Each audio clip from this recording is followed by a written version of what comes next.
What's up, everybody? Welcome to the Old Soul Club podcast. I'm your main man, Larry Braggs. I'm here with my partner in crime, the one and only Pope of Soul, Mr. Bill Redmond. What's up, Pope? Back from the sick bed and feeling all kinds of fine. Oh, man. And I want to say to everybody out there, thank you so much for your prayers and your good vibes. And I had a lot of retrospection, and I decided on a new philosophy. And you guys can commit this to memory. Vivere et mori. Oh, okay. What's that, brother? That means live and let die. Vivere et mori. Et mori. Now, all right. But brother, look here. Go ahead. It's not just a great James Bond movie, but I'm sure y'all know what I'm talking about, right? We're not going to talk about them crickets, brother. That ain't going down now. No, we're not going to talk about them because I decided to live and let die. We're living here in peace and harmony, and every once in a while, I'll find one like this. Oh, cool, man. And I'll give it a decent sending off, either a burial at sea or put it back outside so that they could roam around the Vatican grounds, in peace and harmony. That's us. Okay. Hey, man, we've been praying for you, man. I'm glad to see you back, man. I couldn't do the show last week without you, man. I tried, man, but, I had to get the prayer warriors on the road, on the phone. I had to get the people with the rosary beads and had them, like, rubbing the beads. I had to get all kinds of people, man. While you were in the bed, in the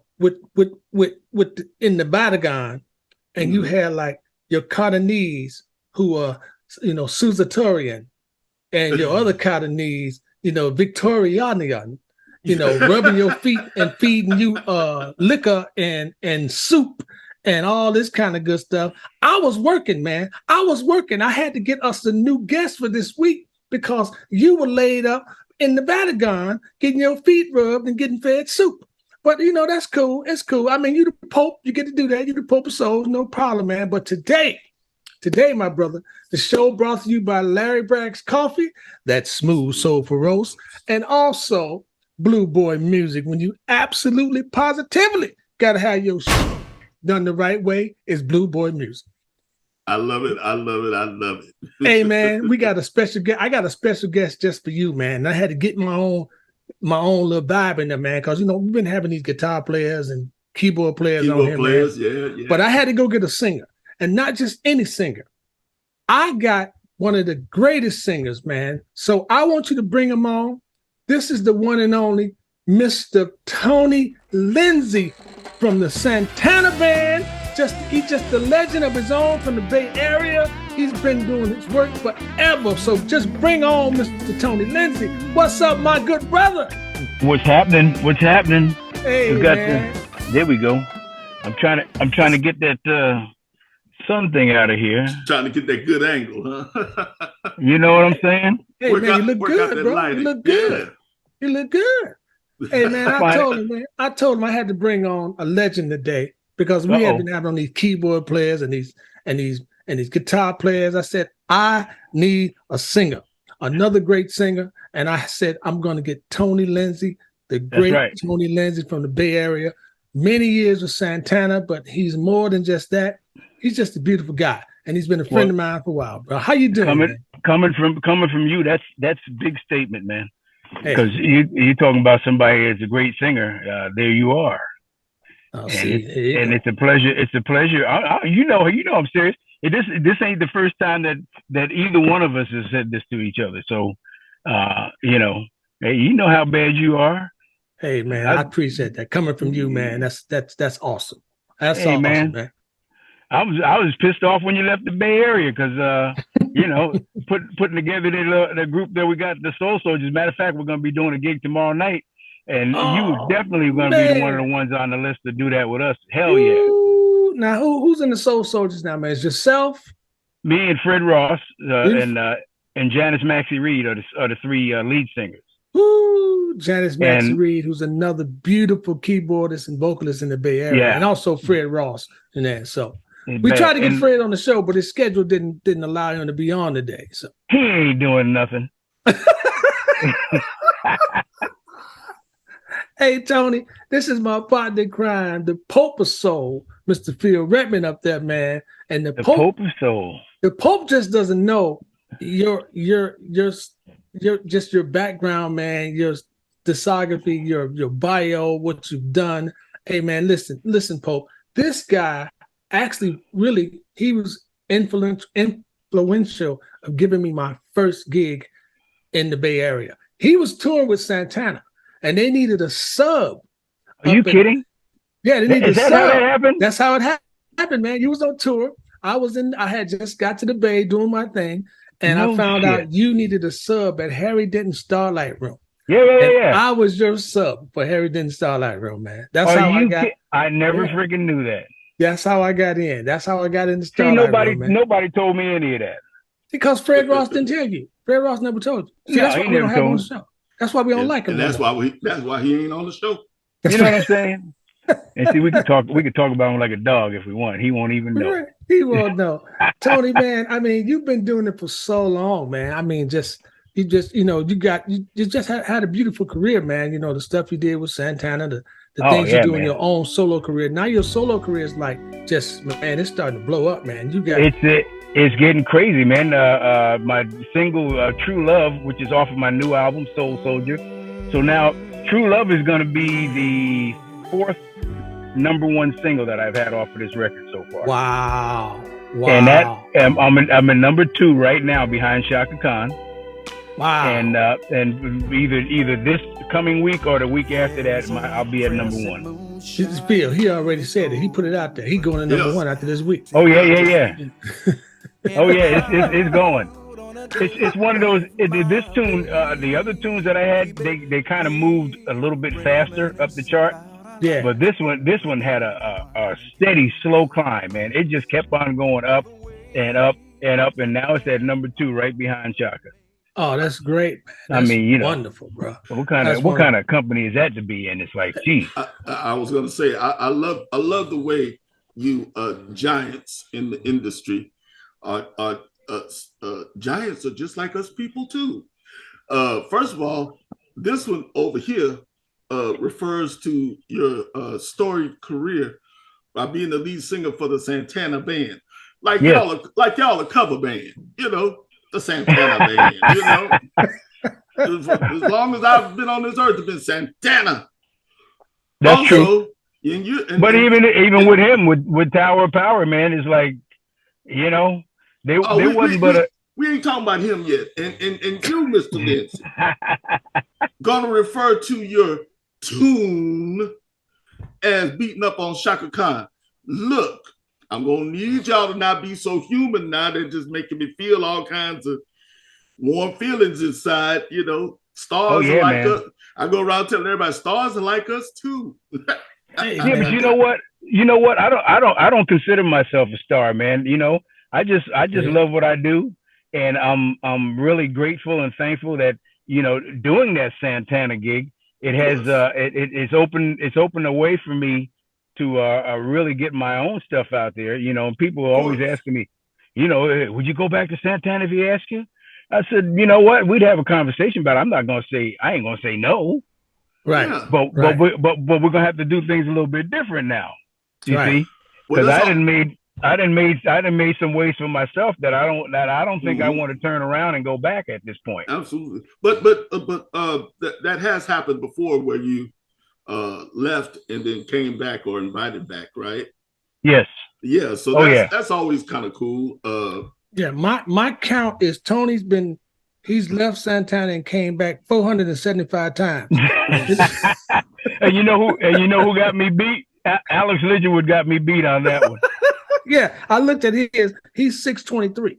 Yeah, he's up there. Me and him laugh about that all the time, man. Hey man, let me ask you a question, man. First of all, where are you originally from? Because you're not originally from the Bay Area. No, I know this. Kingston. I know it's Kingston, New York. Oh, you know it. There Kingston, you go. New York. Kingston, New York, right by Woodstock. Oh wow. And when did you come to the Bay, man? When did you finally get to the Bay? April 1st, 1980 was my first full day in California. Wow. And never looked back since then. Never looked back.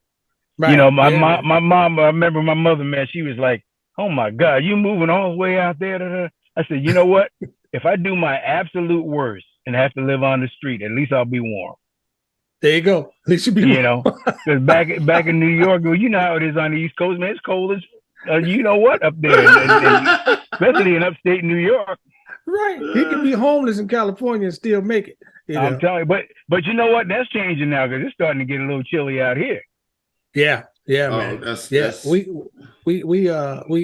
know how that feels. And I was living out there, man. It was great. You go to the Bay sometime over to San Francisco from the Oakland side, and it's a totally different area. I mean, totally different weather, completely different weather, man. Well, we got that saying here in the Bay Area. If you want some different weather, all you got to do is drive a couple miles, and you're gonna be in something totally different. Yes, wow. When it's up in the 90s and all that here. If you're over, because I live in San Mateo now. So if you're on this side of the Bay, it's a heck of a lot cooler than once you cross that bridge and get over to Oakland in the East Bay. It'll be hot as a son of a gun over there, man. Yeah, man. It's amazing how different that is, and it's just over the bridge. Yeah. It's amazing. It's amazing, man. So, hey, man, so when did you started working in the Bay Area? When did you start working? Who got you started up there, man? Because, man, I started... after I moved here, I was living down in South San Jose at the time because a good friend of mine who we had a band together back in New York, his an Italian family. This guy's dad had one living brother who lived in San Jose. And his dad said, you know what? I don't know how much longer I'm going to be here. He says, but I want to spend the rest of my years next to my brother. So they picked up the whole family and they moved to South San Jose. And at that time, the band back in New York that we had split up. So he moved out here with his family. I'm back in hanging out up in Albany, New York. Mm-hmm. And I put a couple of places on my list that I wanted to check out before I made my final decision where I wanted to live. So I had Washington D.C., Raleigh, North Carolina, because I got a whole bunch of family down in Raleigh area there. Yeah. And Atlanta, Georgia, were the first three. California was the last one on my list. Oh, wow. Well, I went to, I was going to spend 2 weeks in each place just to check it out. I went to Raleigh, North Carolina first because my brother and them are there and uncles and all of them. And at the time, my brother, when they lived down there, they were working for IBM. So they moved out into this part of outside of Raleigh called Research Triangle. And that's where they built their house. They were still developing the area. Yeah. So I go there, put my stuff down. I'm like, oh, wow, there ain't much out here. So I asked my brother, I said, hey, man, is there a little shopping center or a store or something I can walk to? He said, yeah, they're building a new development about 1.5 miles down the road there. He said, just keep straight down, you'll run into it. So I go down there, I go in the store, and I'm getting in line to buy my stuff. So there's this white lady, of course, being at the cash register. I get in line and there's only 3 people in front of me. There's this white lady in front, black lady in back of her, and a white dude in front of me. Man, that lady waited on the lady in front. And when it came to the sister standing behind her, she looked right past and went to the dude in front of me. No. Wow. When she did that, I pushed my stuff on the counter. I walked back to my brother's house. I got on the phone, called the airline. And I said, hey, I know I'm not supposed to leave here for another 2 weeks or whatever, but can I get a flight out of here tomorrow? My brother was like, man, what are you doing? I said, man, if I stay here from what I just saw and went through at the store, they'll be hanging me from a tree down here. I'm not staying down here. Wow. I got on that plane the next day, went back up to Albany. I crossed off DC. I crossed off Atlanta. Called my buddy Tony in out here in California. He said, well, let me talk to my parents. He called me back in like 2 minutes. He says, they said, if you want to come out here, come on. Then that was it. I started the next day. I started shipping all my stuff UPS to California. Wow. And I never went back. Wow. Well, that was it. Man, that was great. That was a great move. I'm telling you, because, man, and it ain't changed. It hasn't changed much down there. If it changed at all in the South. Bro, it hasn't changed. I'm like, look at the climate now. Nothing's really changed. Yeah, I can't do that, man. You know, it's like, yeah, it's even gotten worse now. Yeah, yeah. Because now it's just blatant, man. Yeah, I was just having a conversation at this little cafe I was hanging out with a dude. I went, man, I said, get ready for the Civil War because it's about to happen. Yeah, man. We are close to having that happen, brother. But I'm glad you're safe. I'm glad you're doing your thing. How many records you didn't put out now? It's been, let me see. Well, Something Beautiful. And matter of fact, I had two number one singles off of that one too. Off of Something Beautiful. But I've been doing records since, like, man, I think I got about at least 7 solo albums out right now. Yeah. And how many number ones have you had? Like 7? Well, we're getting at close to 7 now. Yeah, because next week you're gonna knock off Chaka Khan. It's either gonna be this next week or the after. And you know what? I love you know how much I Chaka Khan here. And the last time I had a single that was number 2. So in Love is called, the ballad. Yeah. And that sucker stayed at number 2 for 3 weeks, right behind Lettucey. I couldn't bump Lettucey out of that number 1 spot. That's two Bay Area people going, you know, they're going at it. That's how we do up there in the Bay. Oh, that was great. Well, that tune she did, Anything for You, yeah, which was a huge hit. That was the one I couldn't push that one out of the way. And you know what? I'm proud of them. I'm glad to be in that same company with them, man. You kidding? Oh yeah, man. Yeah, man. Yeah, you're doing good. Yeah. I mean, it's a lot of great people to come out of the Bay Area, man. As we know, Tower Power, Sliding and Family Stone, Cold Blood. That's right. Tony Lindsay, Santana, Let Us See. Tony Lindsay. Even my man Larry Bragg. Who's climbing and who's climbing the chart is another friend of ours, Daryl Anders, man, Agape Soul. He's doing really well too, man. So I think he's right behind you on the charts, doing really well. So Cornell Carter, call him CC. Yes. CC's another one. And Michael Blankenship, keyboard player. Yeah. It's a lot of talent in the Bay, man, and people just doing their thing. So I don't know what happened to the Pope, man. His video gone. He just disappeared. Oh, I'm still here, gentlemen. Excuse me for just a moment. Go right ahead. Yeah, man. So Tony, what's the next? What's up? Huh? He might have had to go to the bathroom or something. So, Tony, what's up next for you, man? What's going on? What's the next concert? What's happening? I know you're waiting on your number one single to hit number 1, but what's up right now? What you got? Well, you're just coming from rehearsal or something, right? You're coming from rehearsal today. I'm rehearsing with it. There's a school called Nueva School here, where a bunch of rich people, Robin Williams and Michelle Pfeiffer and all of them. That's where they sent their kids to go to school. Yeah, And there's this cat by the name of Jim Munsonwriter. He teaches these kids, all these kids, even little kids at elementary schools, how to play steel pan, man. Oh, cool. So I've done several gigs with them, being backed by. There's going to be at least 20 steel pan players behind me. We're going to be doing a gig up at SF Jazz on the 11th of November. SF Jazz, the San Francisco Jazz Festival. Yeah, where I saw you with David Sanborn and them. In the same room. Yeah. And we got Robert Greenidge, who is the brother that plays steel pan with Jimmy Buffett. Oh wow! Wow. He played on Margaritaville. He did. Had to. He's been with Jimmy Buffett for a long time. Wow. And this is the second time me and him are going to be doing a gig together too, which is very cool, man. Because the cat can play. He can play his butt off, man. Yeah. So that's happening. But I got just gigging, doing the regular stuff, and I'm getting to the point where it's time for me to put a band together so I can get out here and start hitting the road and doing my own stuff. Hey, I'm really looking forward to that. Are you gonna hook up with the fellas from Spangalang? You know what? That's where I'm having my dilemma. Yeah. Because I don't know if I want to use cats here from the Bay Area, or because Randy Amata is my producer. Me and him. Oh, Randy! I love that dude. Yeah, he's produced stuff for me too, man. He's a great guy down in Southern California. Yeah. Exactly. So I don't know if I want to use the cats that he plays with all the time, because there's some bad dudes down there. Sound man. like somebody else I know. Yeah. Or put the band together up here.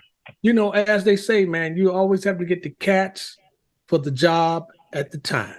That's right. Sometimes you just can't get friends, and that's one of the things I try to tell people, hey, you can't just get your friends because they play and you play with them. You need the right guys for the right job at the time. Exactly.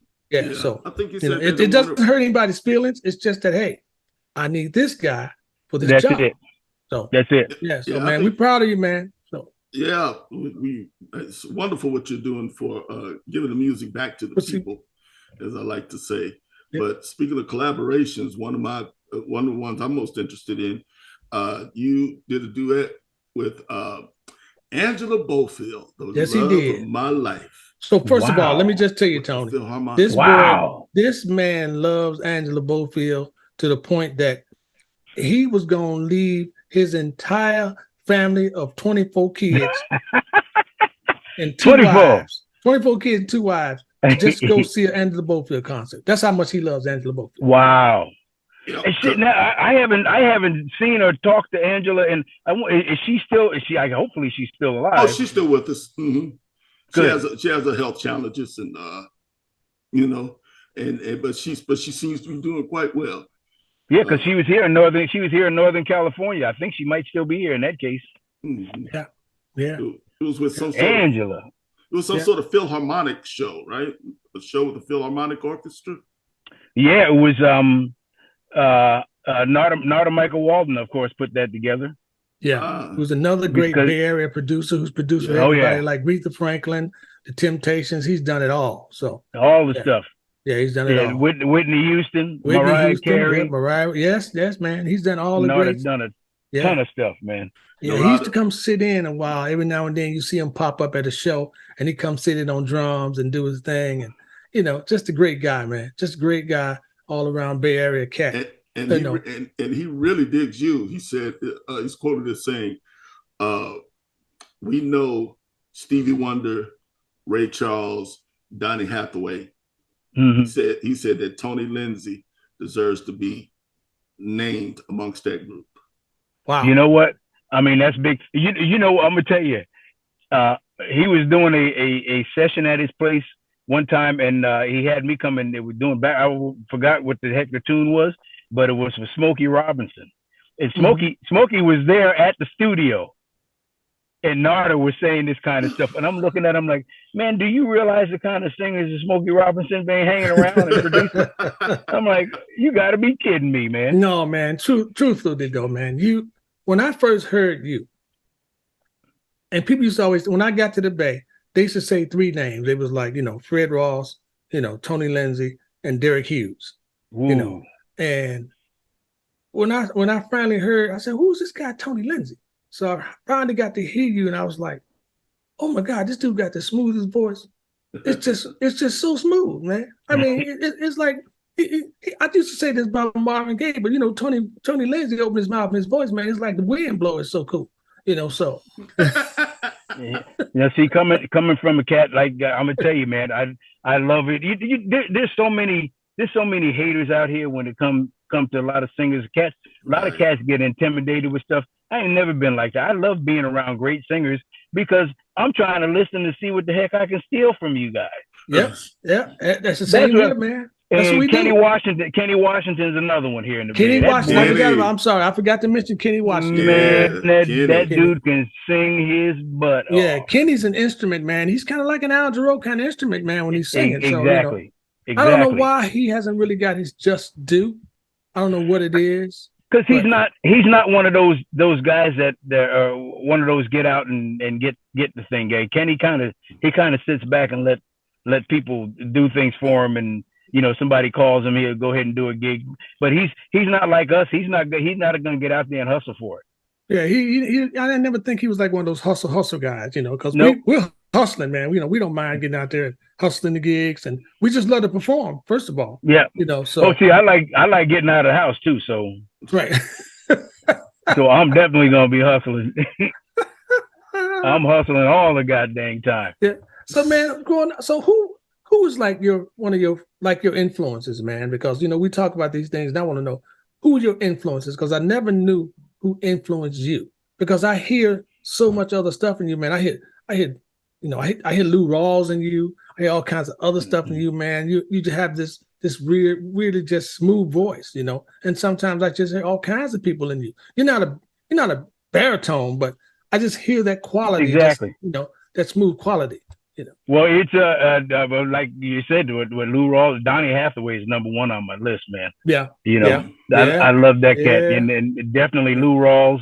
And I used to listen to everybody, even the women, Ella Fitzgerald and Sarah Vaughan and all of them. Yeah, I listened to that stuff, and Teddy Pendergrass and Luther and Jeffrey Osborne, man. Right. I love that kind of that quality and that tone that a lot of them have, and I just tried to take pieces of all of that and develop my own style. Yeah, you have this deep, rich tone, man, and it's just really cool. And sometimes you hear Tony in concert, man. Tony changed the lyrics on purpose. Why does he do that? To see if you're listening. He changed the lyrics to see if people are listening. I've seen him do it, and I've stolen that little trick from him sometimes. Because I was just doing that last night. See, he used to sing the song, just the two of us. Yeah. And and he would turn around and be like, just the three of us. Yeah. You, me, and a friend. Right. Did just the six of us. That Atlantic Star had a song, You, Me, and He. Yeah. I'm telling you. Tony would change the lyrics, man. It was hilarious, man. And you see people talking, and all of a sudden they go like, what? They're looking around going, did he just say that? Me and Jeff Tamalera did a gig together last night, and I'm gonna tell you, I was doing that same thing, and the women out there cracking up. Oh yeah, man. I'm just saying. See, I say all kinds of stuff, but I know how far to take it, and I don't go past that. You can't go past the line. Once you cross that line, then people go, hey, you can't do that. Right. So, but I take it right up to that line, though. Right, and that's the thing. That's the thing I learned, man. I think you can take it up to the line, man. But that's just true entertaining, and people don't really get that a lot these days, man. There's so much production and things like that it's hard to get people to entertain. Like I went and saw Phil Perry, and I was so happy to hear Phil Perry sing, because that's just a pure voice, Phil Perry, man. That's amazing, man. But Phil started talking about, hey, if these kids could learn to play more than 8 bars, we might get some more real songs. Phil Perry said that, now, not me. Hey, but that's cool. But you, man, I'm gonna tell you, I don't know how many times cats have been calling me, hey man, how come you ain't doing the Tower Power gig? And that. Matter of fact, I just got a call from Tommy Igoe. Yeah. And him and Dave Garibaldi are going to do Ryoshi's on 8th of November. Oh, okay. And they asked me to do it. And I said, okay, Tom. I said, look, we've had this conversation before. I said, Dave is playing. I said, what kind of tunes you guys going to do? Well, Tower Power. I said, you didn't hear what I told you in our last conversation. To do the Tower of Power stuff, you need a first tenor singer. Right. To do the stuff right, they need a first tenor singer. I said, I'm not one of those cats that liked it. I'm not comfortable staying up there all the time. Right. To go up there for some little inflections and stuff and do stuff and come back. I said, you need a first tenor. I said, so why do you keep asking me to do this? I said, for a couple $100, I'm not going to blow my voice out. Right. And I tell you, I said, Tony and I are two different singers, man. He's a second tenor, and I'm a first tenor. He sings in the rich part of his voice, and that's where he is. That's where he is. He can go up there, but he ain't gonna stay up there. I'm not gonna stay up there. So they calling me. Yeah, they calling me, but I said no. How many times I got to say no?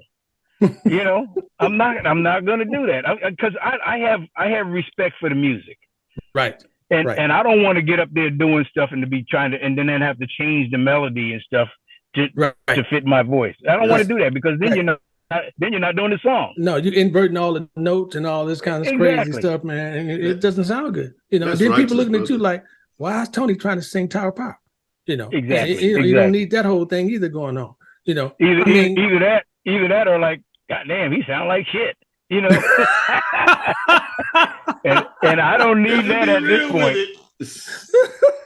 I'm like, no. No, man. Ladies and gentlemen, if you just joined us, welcome to the Old Soul Club podcast. We are talking to the legendary Tony Lindsay. Am I a legend? Yes, yeah, you are. Yeah. Of Santana. Are you kidding? Of Santana. I mean, you've done, how many years were you with Santana? Totally. 20 years? 25. 25 years? Yeah, I mean, years. The longest that's legend. That's the legendary. That's legend status. Yeah. That's legend status. Wow. I mean, what singer's been there longer than you? None yet. And Andy might be getting close. Yeah. I mean, me and you and I mean, you with Santana, and I was been the longest singer that was ever with Tower of Power. How long were you with Tower? 14 years. Nobody's gone past 7. Shoot, most of them haven't gone past 2. Ladies and gentlemen, welcome to the Old Soul Club podcast. But we tell it like it is. We tell it like it is, and that's how it is, man. So plus, what's the next show? I mean, when is the next show? That was the next show on in November. Actually, gonna be tonight. It's tonight. You got a show tonight. I got a show tonight with me and Janice Maxie Reed and Mike O'Neill. We're doing a show tonight, and tomorrow we got the Soul Soldiers with Fred and Janice and all of them. And then what is the next one? Next week I got some more stuff, but I can't think of where the heck it's at. But I said before, though, that's when you know you got. That's when you know you got too much work when you don't know where the gig's at. You know, that's when it's just too much work for you. You're like, I try not to get too far ahead of myself, because when I do that, I look at things like 2 days at a time. Because if I start getting too far out there, I'm going to show up to the wrong place. It's happened before. I show up and they go, "What the hell are you doing here?" Oh, wait a minute. I ain't supposed to be here tonight. It happens. Heck yeah. Well, you've done gigs with Jeff Tamalier, which is the former guitar player for Tower of Power, and you know, and you've been playing with Janice Maxie Reed. And people need to know, Janet Maxie Reed is one of the most talented keyboard players in the Bay Area, probably in the world. And she sings like a bird.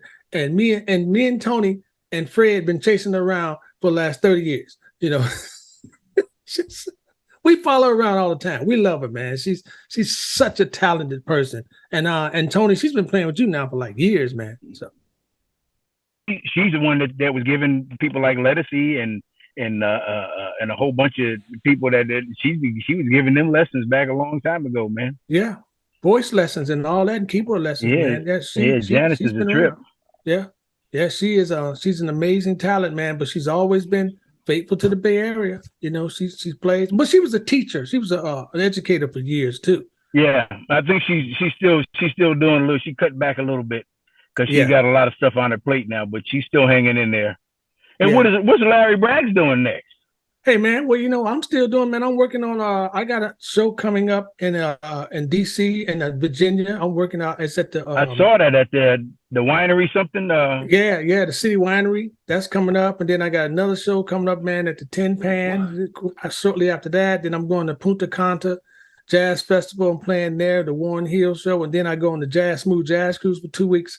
So, man, I'm moving and shaking, man. And I got my foundation is making money for kids to go to college. So we're doing all of that, man, and just a lot going on. I just finished a recording for a young man up in Virginia, Mr. Lenny Harris and the NWO band. So they got a new record, and I just finished that, and he's helped me release some other stuff out in Europe. So I'm looking forward to like knocking Tony Lindsay off one of those tears that he's on with them songs. You know? Go ahead, because I'm as soon as the chart, I already got 4 more songs waiting to put single out on it. So I'm throwing stuff out there. Look, man, that's what we gotta do. His sound dropped out, but it sounded like he said, as soon as I get through knocking out Shaka Khan, I got 4 more songs. That's what it sounded like, because because the sound dropped out. Right. Hey, no, man. No, but it's not knocking Shock out though. It's we can never do that. So no, things keep moving, and once somebody hits number one, then things always start to pull back a little bit. That's just the process of But man, just to be in that. Yeah, just being in that company with her and the Isley brothers and Stokely and Kim and all of that. See, I need to start doing a lot of these cruises and all these other type of gigs too. That I want to start doing that stuff. Yeah. Look, haven't you collaborated with enough people? I mean, you go from Tevin Campbell to Steve Winwood. Okay, I'm like no. Because he has not collaborated with me yet, and that's the problem. Okay, well, we can do that. I'm waiting on him to take one of them songs, and so he can collaborate with me, so we can get our song together up at number one, and then we can shake our fist at Fred Walsh. You know what? That'd be interesting. It'd be interesting, man. You heard it first here at the Old Soul Club podcast, folks. Tony Lindsay and I are going to do a duet. We're going to do it. That's what we're going to do. We're going to do it. That sounds good. That sounds good to me. Sounds good to me too, brother. And I'm going to sounds real good. And I'm going to show up at the studio, and I'm going to be sweeping Narada Michael Walden's floors. There you go. That's a good job for you, Pope. Just to be. Hey, Tony, we know you got to get out of here, man. We ain't gonna hold you too much longer, man. We want to thank you so much. Your career has spanned, man, over at least 25 years, and you're still going, and you're starting to get your just due, man. I'm so happy for you, my brother. You guys just brought me in when I came to the Bay, and it was never anything but just love from all you guys, you, Fred, Darlene, Coleman, and all those people, man, and all of that. And I'm gonna tell you right now, we weren't that happy when you left here, because now we got one less singer around here, and when all of us have to go do some different things, we always throwing the gigs to each other. Right. Now that list is real short out here, man. Oh man, that's crazy. That's crazy, man. There's some younger cats coming up. Yeah. Different vibe though, man. They're different vibes. Yeah, exactly. And we need people that can do a variety of different things, because I do straight ahead jazz gigs, I do R&B gigs, I do rock gigs, I do all kinds of stuff. And there ain't enough cats around here that can mix it up like that. Right. And I tell people all the time, man, you cannot put yourself in the box as a musician or a singer, because you got to be ready for whatever gigs show up. You need to have at least 10 of those songs in your bag. You got to be ready to go. And people don't realize that, and they don't want to do that. They want to pigeonhole themselves in these little boxes. I want to do hip hop. I want to do neo soul, but that may not be what makes you money. Exactly. You can get to that, but sometimes you might just sing country, western, rock and roll, jazz, blues to get where you want to be, so that people can see you in those particular arenas. Yeah, man. We've done it all. Hey, man. First of all, before we go, I want to say a big condolences, man, to our friend, that passed away. Brother. Oh, Rich Armstrong. Rich Armstrong, man. We missed him, an incredible trumpet player, incredible musician. I want to say condolences to him, to all the Bay Area, and we just wish his family peace and love, and just all that. That was definitely a big shock to all of us, man, because Rich was one of those cats that I don't know what happened, but what I do know, that cat used to go surfing in the ocean and stuff every day.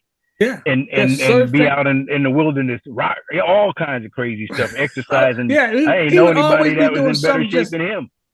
Right, he'd be out there just everywhere, and then he'd be on the motorcycle. I'm like, I never seen anybody with a surfboard on the motorcycle. Yeah, surfboard on the motorcycle. Rich Armstrong, we love him to death, man. Crazy. I remember when I first started playing in the Starlight Room for you, and I was subbing and doing that stuff, and this was Harry Denton, who was just a staple in San Francisco Bay Area, Harry Denton, and it was Harry Denton's Starlight Room. And one day Harry was there, and we were playing, and Rich asked Harry, he said, "Hey Harry, man, how come Larry never has to wear a tuxedo?" He said, "Rich," because he knows how to dress. There you go. He said, "You need to wear a tuxedo." and that was definitely because Rich have on some crazy looking stuff sometimes. Yeah, that dude was something. Take the guesswork. He was something. Rich used to come to the gig on his motorcycle and take his tuxedo out of the bag, shake it, and put it on. he was a different character. But you know, it's that thing, man. It's that thing to where he was needed somewhere else. Yeah. You know, I had a buddy of mine, this cat Elliot Lewis. I don't know if you remember Elliot, keyboard player. Yes, I do. Yes, I do. Elliot was a bad dude, man. He helped out all kinds of people with all kinds of stuff and and then he was gone. Yeah, he was needed somewhere else. You know, his time here and what he did here. Yep. Right. You got to go. Hey. Yeah. God needed a trumpet player called Rich. You know. So make sure you take care of yourself as well and as good as you possibly can, because we don't know. You can be the healthiest person in the world, and I could be sitting here talking to you, and all of a sudden, freaking heart attack or something can happen. You know, we just don't know. Yeah. I've been there. I've had that, but I'm still here. So, you know, God willing, the creeks don't rise. We'll keep living, man, till we're like 120, and that's what we. There you go. Ladies and gentlemen, once again, I like 120. 120 is a good number, brother. I like that. Please, thank you for so much for speaking with us, Mr. Tony Lindsay, the legendary Tony Lindsay from Santana and from the Tony Lindsay, just Tony Lindsay Project, period. Just Tony Lindsay. Go check out his new single. What's the new single again, brother? True Love. True Love. Please. And it's off of my album, and the album is called Soul Soldier. Soul Soldier. Soul Soldier. And you definitely are that, brother. We are soul soldiers. All right. Thank you, man. If you go to you go to TonyLindsay.com. He has a phenomenal website. There's a wealth of information. Read up and listen to the myth, the legend, the man, the baritone, the singer, and all around great story, Mr. Tony Lindsay. Hey, man. Thank you so much, Tony, for being there, brother. Fellas. Hey, go slap Fred for me, will you? We'll talk to you later, man. Drive safe. Be careful. I'll see him tomorrow, and I'm definitely slapping him upside his head. All right, man. Tony, peace out, man. Be good. We love you, brother. Bye-bye. Man, I gotta Tony give Lindsay, it to you, man. Huh? I gotta give it to you, man. You if you gonna bring on singers, they sure be interesting, you know. Hey, man. Tony Lindsay's one of the best ever, bro. Man, he's one of the best ever, man. Yeah. Bro, I didn't know when I took his place, I didn't know who he was at the Starlight Room. You know, now I found out, oh man, that's the lead singer from Santana. Oh my God. You know, now I was nervous. I'm like, what am I do now? You know, but man, they came in, man. When I moved there, man, they just brought me in with love, man. It was always right off the bat, man. They like, who's this cat Larry Braggs? They just brought me in, bam, and there it was, man. I was in the family. It was so cool, man. That kind of answered a lingering question that I had. I don't know about everybody else, but you know, as everyone knows here at the Old Soul Club podcast, we used to hang out together, play together, and make some noise and some trouble here in downtown Austin, Texas, on 6th Street. And then, you know, you headed west. Yeah. And, you know, a lot of us were like, oh, no, he'll be back. He'll be back. Next thing we know, LB singing for Tower Power, you know, lead singer Tower Power. How'd he get that gig? He was just hanging out in the Bay. Is that where he was at? Yeah, man. We were looking for you in the daylight with a flashlight. Doing that gig for him is how I got introduced in the Tower Power gig. Well, that's what our whole business is about, and that's man. Doing that gig for him. That's what we try to, you know, preach here, is that if you're creative and if you're a producer and if you're a singer and whatever you are good at, be good at it. Yeah, man. And you keep at it, and you'll eventually become great at it. And if not, hey, you still learn something. You still learn something. Still learn something, man. So, man, you know, not really switching gears. Oh, we got to switch gears because we never did wish everybody a happy Halloween.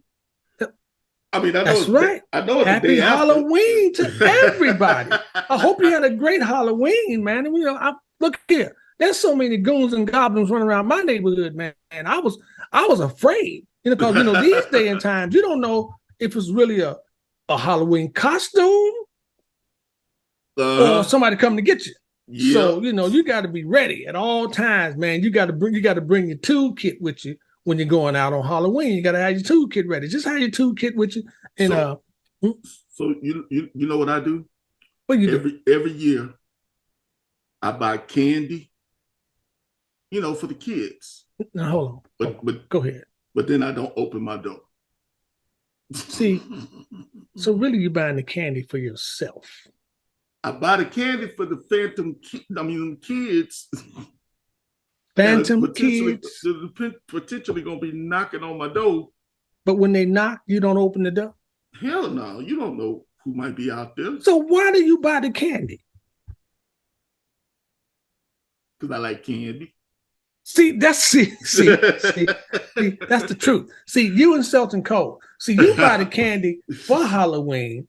Selton Cole, the bass player, buys the candy the day after Halloween because it's all on sale. Now, what's really interesting? I think this might be the first day after sale, as he calls it, that he might have to miss because I talked to him a couple of days ago. He's in Europe. He's in Europe. Yeah. So but you know what? He's probably got little minions running around. You know what? Buying candy for him. You sure right. He probably does. He probably already put in an order for some candy corn. Because he don't like the regular candy. He like candy corn. Like candy corn and right. Chico sticks. That's what you're like. The Twistlers. The little chicks, Peeps. Yeah, like that, man. I mean, just the sugar-flavored, sugar-coated pieces of sugar. Hey, and if you really want to get on his good side, buy Selton a box of Junior Mints. Really? Junior Mints. Remember the Junior Mints? Yeah, I remember Junior Mints. That's his favorite candy. Junior Mints. His kryptonite. That's his kryptonite. Junior Mint. You can get Selton to jump off a building if you give him a Junior Mint. As far he will steal your grandmama's sewing kit if you give him some Junior Mints. Man, look, let me tell you. You know what else will do it for him? I can get him to steal my grandmama's car if I just offer him a case of Tahitian treat. Tahitian is it? It's like Selton. Is it Tahitian or Tahiti? Because Selton don't know the difference. Tahiti treat. Tahitian. There's an in at the end. For those of you who don't know, Tahitian treat is like the most sparkliest, bubbliest, reddest fruit punch soda. It's carbonated fruit punch. You're right. Yeah, that's what it is. They sell it mostly in the South, like in Memphis, because Selton from Memphis, Tennessee. He would go back to Memphis and get at least 2-3 cases and bring it back to Austin, Texas, because it's hard to find. Yes. Yes. But I'm telling you, man. Yeah. So happy Halloween to everybody, and you were going to shift gears. I live I live in a neighborhood where, the kids, it's a business decision whether they want to come to my house and get candy or not. Okay, I'm listening. It's a business decision. It's a business decision whether they want to knock on my front door or not for candy, because they know. They don't know what to expect from me. So they go like, shit, we knock on this door or not. It's a business decision. The candy's here, but you have to really make that decision to come to my door and get the candy. Well, what's the holdup? What's the challenge? Because I come out and threaten them.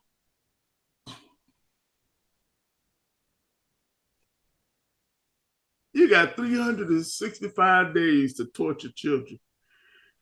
You gotta leave the little kids alone on All Hallows Eve, man. Halloween's my day. Halloween's my day. You knock on my door, I ask you history questions for your candy. Now that I believe. I ask history questions, Phil. Trick or treat. Who is Harriet Tubman? Trick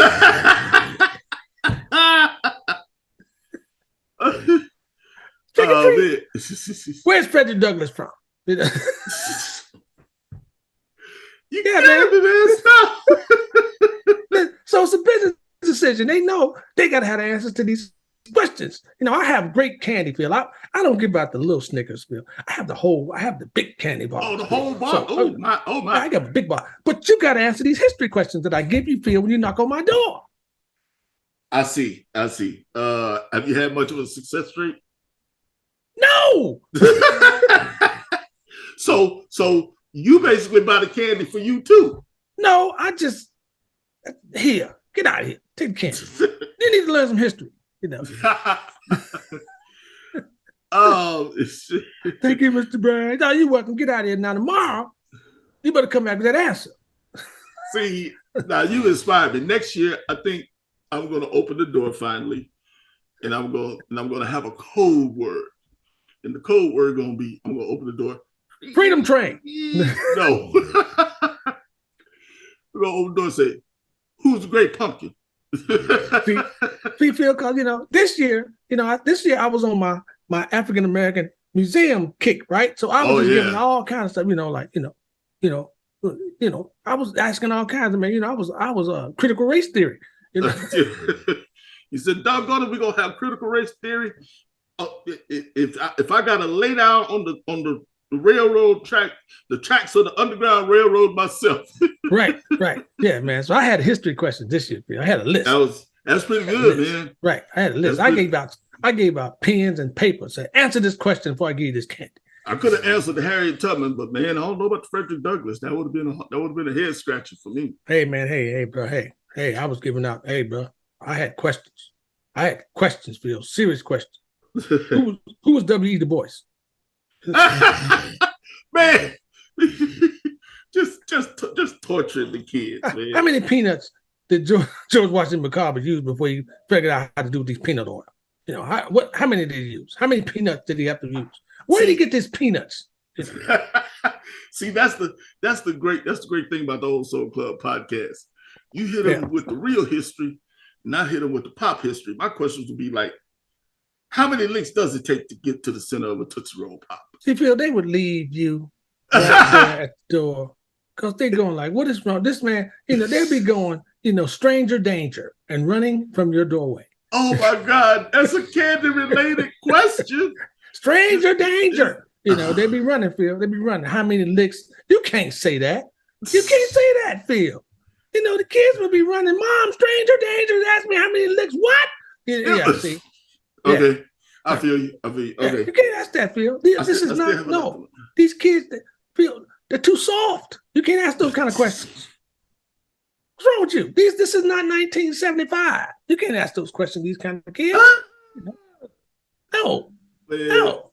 Okay. Okay. No. Now, you can ask that question to Herschel Walker.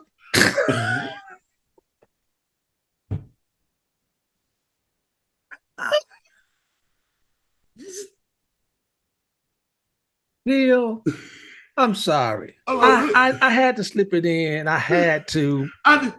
It's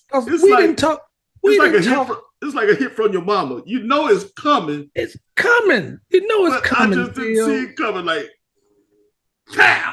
Pope, come on, Pope. This is getting ridiculous, man. Okay, man. This is getting ridiculous. Another woman has popped up, and Herschel was talking about he don't know who she is. It's just getting out of control. And it's starting to become not funny no more. And then Lindsey Graham said some dumb shit. If he wins, they can't call us racist no more. Yes, we can. Because you just said some racist shit. That's the cool thing about Lindsey. What's his name? Lindsey Graham. Boy, what's cool about Lindsey Graham? Well, I'll tell you, because he is the most southernest sounding man since Paul. That don't make him cool. That make him stupid. That's cool. I thought it said funny. Okay, cool. You can have a southern drawl, and people from the South have southern draws. That's fine, but you just can't be ignorant like Lindsey Graham is being ignorant. Lindsey Graham will say anything to move his chart, to move his pen on the board any kind of way. He go any way he want. But that was the dumbest thing saying, Which was dumber?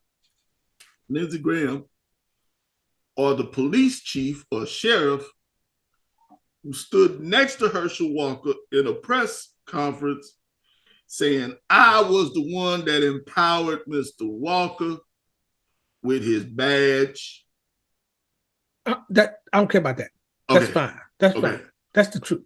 This stuff Lindsey Graham's talking about. Oh, yeah, it is on a grander scale. Yeah. That's come on, man. We got us one.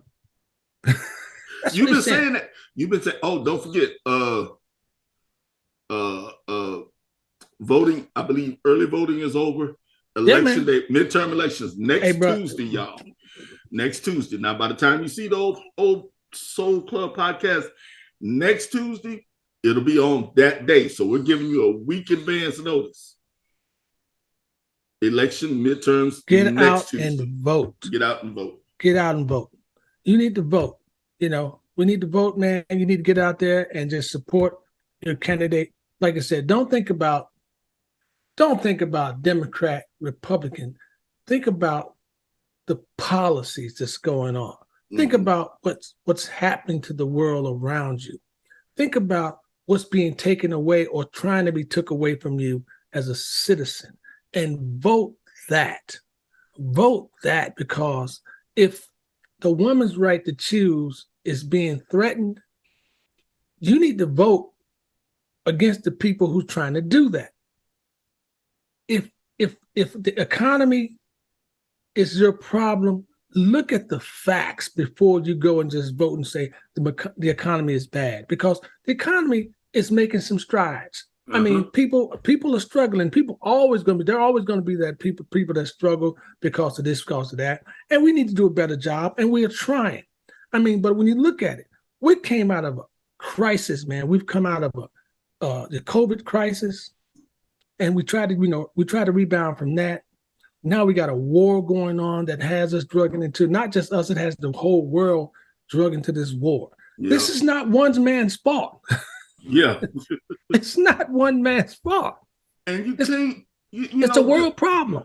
That's the dichotomy, of American politics and political views. You got a guy that you don't like, okay? And we're going to use the current president as an example. He don't do nothing, and everything he's doing is messing stuff up. Okay, wait a minute.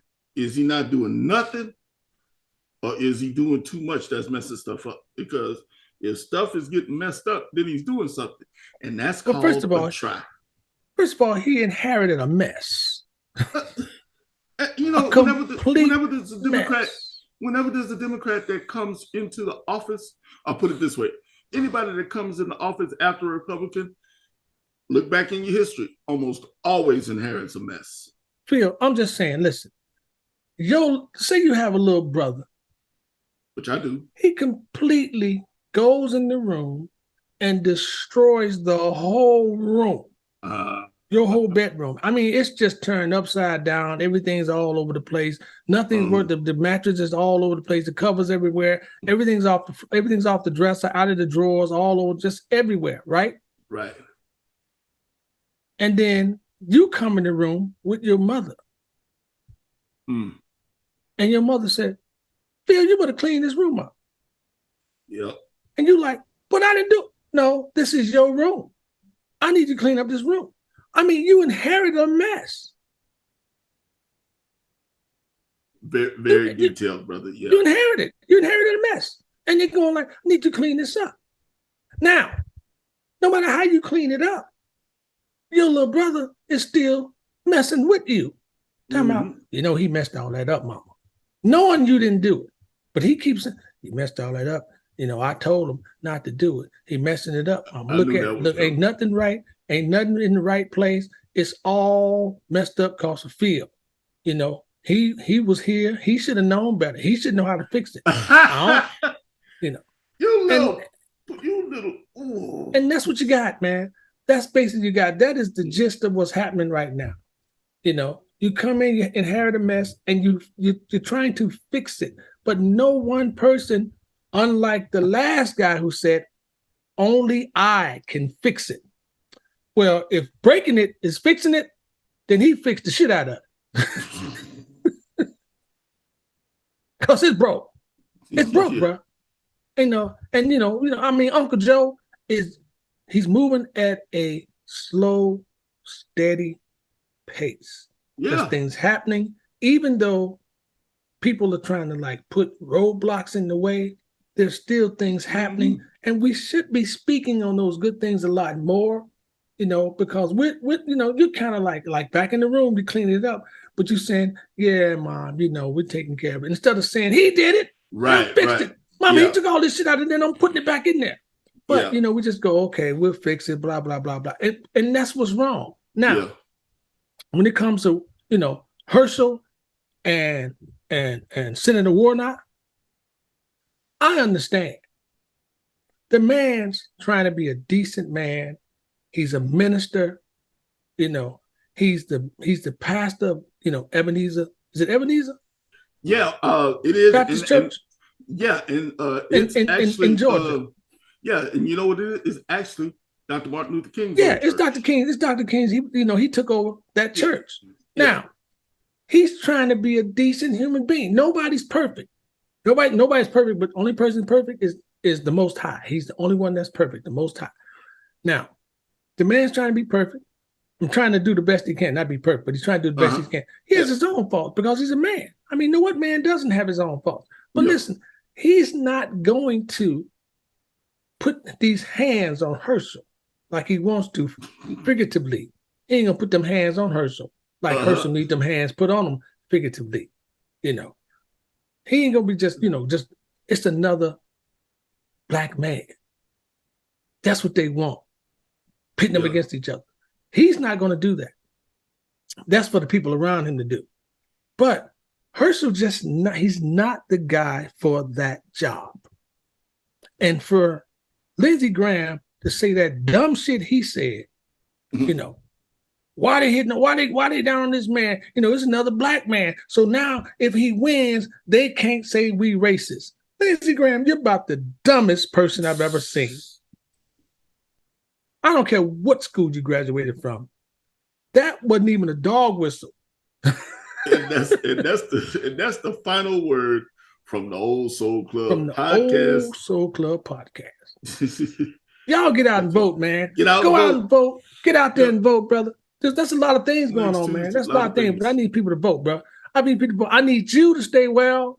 I need y'all to stay well out there. I had a great time. They were here with my man, Tony Lindsay. Phil, there's been so much going on, man, since you left, man. Okay, so, but I would keep tabs on you. I don't know if y'all know this, but I got a low jack on Mr. Larry Braggs. Oh, what's happening? What you got, low jack? What you know about me? I know that last week sometime you managed to get out with your wife and have date night. See, how you gonna bring my personal shit into the Old Soul Club? What's wrong with you? It's a positive thing. You can't be bringing my personal shit out in the Old Club. It has to do with music. I don't have date night. That's for people, newlyweds and shit like that. I don't have no date night. We went to see Boney James. When you married, you just go see people. Yeah, we went to see Boney James date night. We went to see Boney James, Phil. It's old, date night. We went to see Boney James. What can I say, man? I'm a hope romantic. How was the show? It was good. It was Boney James. It was a good show. It was a good show. Yeah. Now, the drummer, woo! Well, Mari, the drummer, man, he played a solo, man. I saw people getting up, taking their clothes off, putting dashikis on, because he took them back to Africa with these drums, with the drum solo he played, man. I mean, I saw people used all the time, son. Man, they were out there doing like man, shit. Omari? He was using all the time. Yeah, man. Big Mike on guitar. He was killing it, man. He played a solo, man. Hey, man, they were killing. They were killing, man. Keyboard player, playing and singing. Yeah, man, it's a good show, bro. Had a good time, man. Good time. Boney doing his thing. Yeah. Now, do you ever do shows with? I know you have a penchant for saxophone players. Yeah. And I know you've done work with Sanborn and Kaz and all of them. You ever do a show with Mr. James? Yeah, we work together on the Smooth Jazz Cruise a lot, man. Yeah, and when I do shows with Marcus Miller, it's usually Marcus and Boney on that show. They kind of put that package together, and I've been on that show with him. Yeah, because I called him, man. He was like, "Hey, Larry, you know, Buddy James is great. He's a really, really nice guy, man, sweet guy, you know." And I took some friends with me to the show, to meet him after the show, and you know, he didn't have his hat on, right? And so they went, "Man, we've never seen him without his hat on. Look at all the hair." you know, you know, because Bonnie got like, he got that head of hair, man. That a person can be jealous of when you ain't got none. Jealous, but great guy, man. He was really, hospitable to them, man. Took some pictures with them, hung out, said just was gracious host, man. And I thank him for that, So we're on to the next episode, bro. On to the next episode. Yeah. Remember me talking to you about my Uncle Tommy?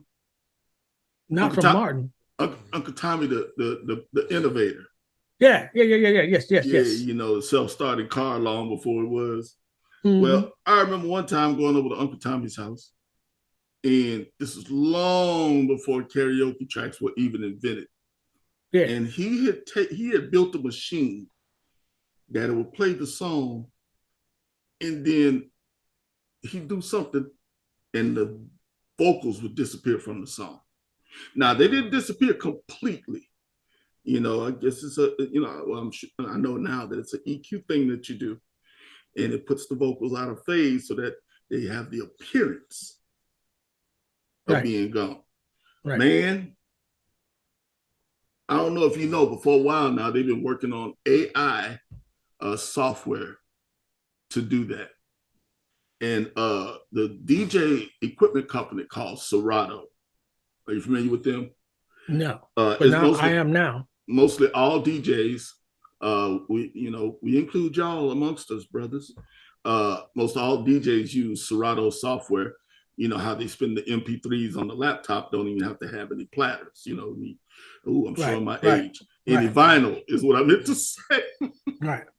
And so, man. The company Serato, has finally somehow, and I got to do some. I got to get the crackpot research team on it. But I just heard about it. Man, you got your two turntables, right? You got your ones and twos. You got your mixer in here. You got your fader going that way. Then you got buttons, and it will take out vocals if you want to.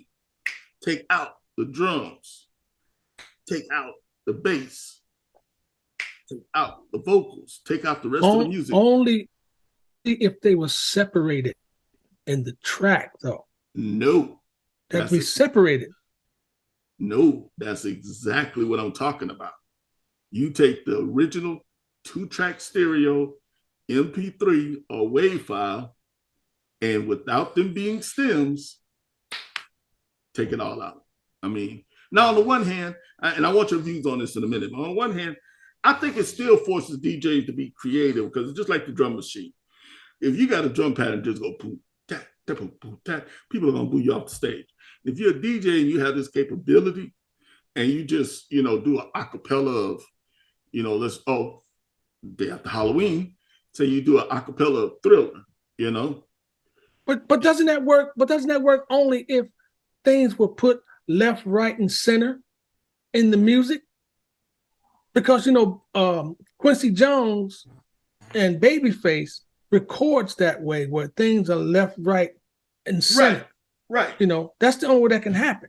No, I don't believe so because you don't have all the drums panned over to one side of a mix. No, not all the drums. I mean, like you got guitar over to the left, you got the bass over to the right sometimes. You just move around, and because you can listen to some of Michael Jackson stuff. But if you got a really, really good sound system, you can pan it, and you can only have stuff on the left side. Yeah, that's true of panning. I'm just saying this is next level.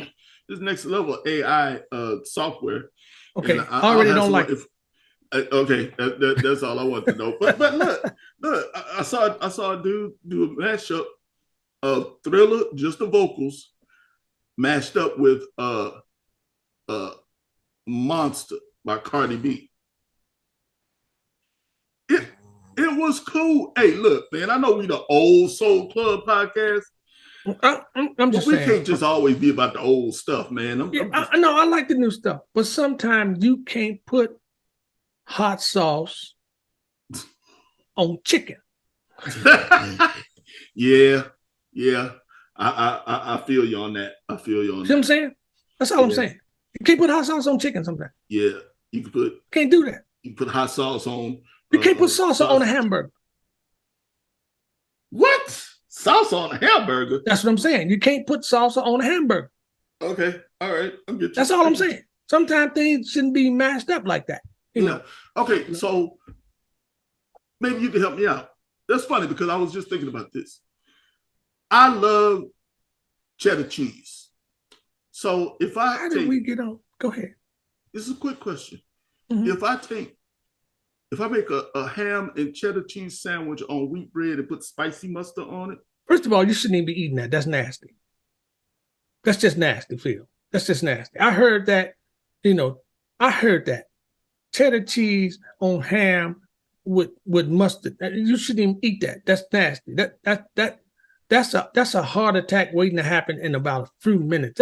That might well be a piece of dynamite you just ate. Excuse me, I'll be right back. I got to go into my fridge. Right. Now, before you do that, don't speak of that no more. But anyway, go ahead. I'll let you finish that because I got something to tell you. No. So, man, don't eat that. Man, long time ago. Eat salad. Salad. Yeah, eat salad.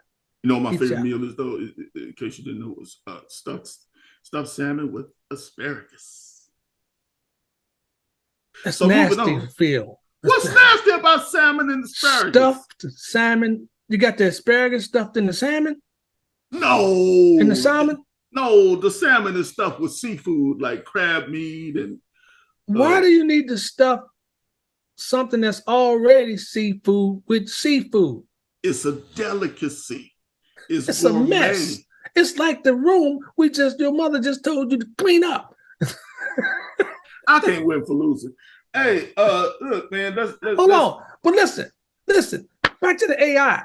The AI, but you know what else is new on AI? What? They have this AI program that it's for artists.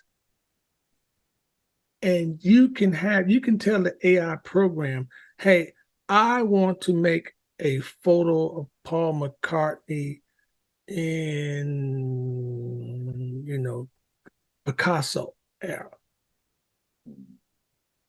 And just like that. I don't like it. It would do it. I don't like it. Yeah. So you're making art like this with AI right away. And this is it's not hard to do. This program that this woman has designed will actually make art, any kind of art you want. You can just think it, tell it, and it will make that art for you. See, I blame myself for bringing all of this up. See, one of my biggest fears right after drowning is Skynet coming online. And that's where we headed, man. Yeah, we're headed in a whole nut, like you said, we're going where no man has gone before. Yeah, I don't like it, man. Self-driving cars, back up for you, parallel park. Hey, look, man, that is a rite of passage. Some people need self-parking cars because some people just can't park. That is a rite of passage. To not park? No, to fail your driving test because you keep hitting the phones parallel parking. A rite of passage means you're moving on from that. If you fail, your ass is staying there. And that means you have to practice and try harder. You can't move on with your life until you get a license, and you can't get your license. It's a right of failure. It's a right of failure, is what you're trying to say. That's a good way of looking at it, too. Man, we are off the chain. Ladies and gentlemen, we're here at the Old Soul Club podcast. We're having a blast. Hey, man, next week on the Old Soul Club podcast. Election day. Yep, but I got another guest. I would say you're killing me, Braggs. But we're going to have Mr. Daryl Anders from Agape Soul on the show. Agape Soul, man, he's got a brand new single out with Mesa on it, and it's killing the charts just like Tony Lindsay, man. And hey, so he's gonna be on the show next week, man. He's an old friend of mine, He's doing his thing, man. He's a great person, incredible bass player within his own right, incredible writer, singer. Daryl Anders, man, I call him Sir Blackness. He's going to be on the show next week, man, from Agape Soul. So y'all please be on the show next week. Look out for that. But until then, hey, this is the Old Soul Club podcast, sponsored by Larry Braggs Coffee, that smooth, soulful roast. And also Blue Boy Music, when you absolutely, positively got to have your shit done the right way. Blue Boy Music. Hey, man, anything to say, Phil, Brother Pope, before we get out of here? Y'all be blessed. Have a good week. Enjoy the fall. Fall is here, y'all. Yes, it is. Don't forget to vote and carpe the dang deal. All right? We'll see y'all next week on the Old Soul Club podcast. Don't forget to vote, y'all. We need to vote. Our lives depends on it. This is one of the most important voting seasons that we've ever had, man. Already before this show, we've had over 12 million people vote early. So please, let's get out there. Let's continue to vote. That blew the doors off of 2018. So let's get it done, y'all. Let's get it done. You want to get it done, Pope? Say good night to the people. Good night, y'all, people. And I'm going to put up the headcount.org website where you can find out, A, if you're registered, and 2, how to register. And don't forget, get Tony Lindsay's new single. Help him pass Miss Shaka Khan. Shaka Khan. Shaka Khan. We love y'all, man. Peace from the Old Soul Club podcast. Thank y'all so much.